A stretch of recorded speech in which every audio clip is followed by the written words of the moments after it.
जय माता दी भक्तों, आज आपके सामने उपस्थित हूँ धार्मिक एवं पौराणिक कथाओं के अंतर्गत गुरु प्रदोष व्रत की कथा के साथ। व्रत करने वाले जातक को इस दिन प्रातः जल्दी उठकर स्नान आदि से निवृत्त होकर शिवजी का पूजन करना चाहिए। दिन भर मानसिक रूप से ओम नमः शिवाय का जाप करते रहें।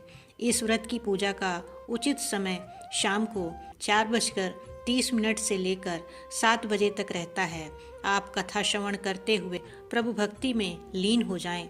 उससे पहले आपसे एक अनुरोध है, चैनल को लाइक एवं सब्सक्राइब करने का कृपया सहयोग प्रदान करें। प्रारंभ करते हैं कथा को। प्राचीन काल में एक गरीब पुजारी हुआ करता था। उस पुजारी की मृत्यु के बाद उसकी विधवा पत्नी अपने भरण पोषण के लिए पुत्र को साथ लेकर भीख मांगती हुई शाम तक घर वापस आती थी। एक दिन उसकी मुलाकात विदर्भ देश के राजकुमार से हुई, जो कि अपने पिता की मृत्यु के बाद दर दर भटकने लगा था। उसकी यह हालत पुजारी की पत्नी से देखी नहीं गई। वह उसे राजकुमार को अपने साथ लेकर घर आई और पुत्र जैसा रखने लगी। एक दिन पुजारी की पत्नी अपने साथ दोनों पुत्रों को शांडिल्य ऋषि के आश्रम ले गई। वहाँ उसने ऋषि से शिवजी के प्रदोष व्रत की कथा एवं विधि सुनी तथा घर जाकर अब वह भी प्रदोष व्रत करने लगी। एक बार दोनों बालक वन में घूम रहे थे। उनमें से एक पुजारी का बेटा तो घर लौट आया, परंतु राजकुमार वन में ही रह गया।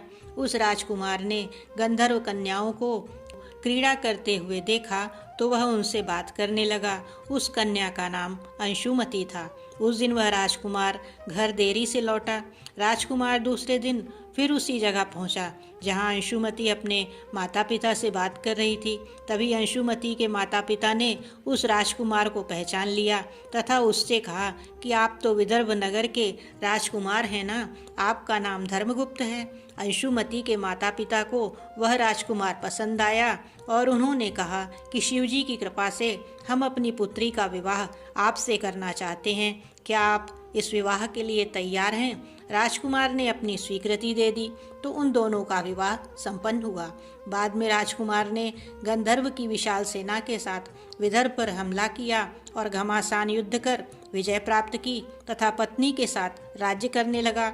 वहाँ उस महल में वह पुजारी की पत्नी और पुत्र को आदर के साथ ले आया तथा साथ रखने लगा। पुजारी की पत्नी तथा पुत्र के सभी दुख व दरिद्रता दूर हुई और वे सुख से अपना जीवन व्यतीत करने लगे। एक दिन अंशुमति ने राजकुमार से इन सभी बातों के पीछे का कारण और रहस्य पूछा। तब राजकुमार ने अंशुमति को अपने जीवन की पूरी बात बताई और साथ ही प्रदोष व्रत का महत्व और व्रत से प्राप्त फल से भी अवगत कराया। उस दिन से प्रदोष व्रत की प्रतिष्ठा व महत्व बढ़ गया तथा मान्यता अनुसार लोग यह व्रत करने लगे। कई जगहों पर अपनी श्रद्धा के अनुसार स्त्री पुरुष दोनों ही व्रत करते हैं।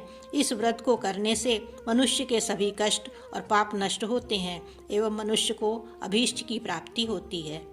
इसी के साथ आपसे विदा लेते हैं। अगली पौराणिक कथा के साथ जल्दी ही मुलाकात होगी। तब तक के लिए जय माता दी।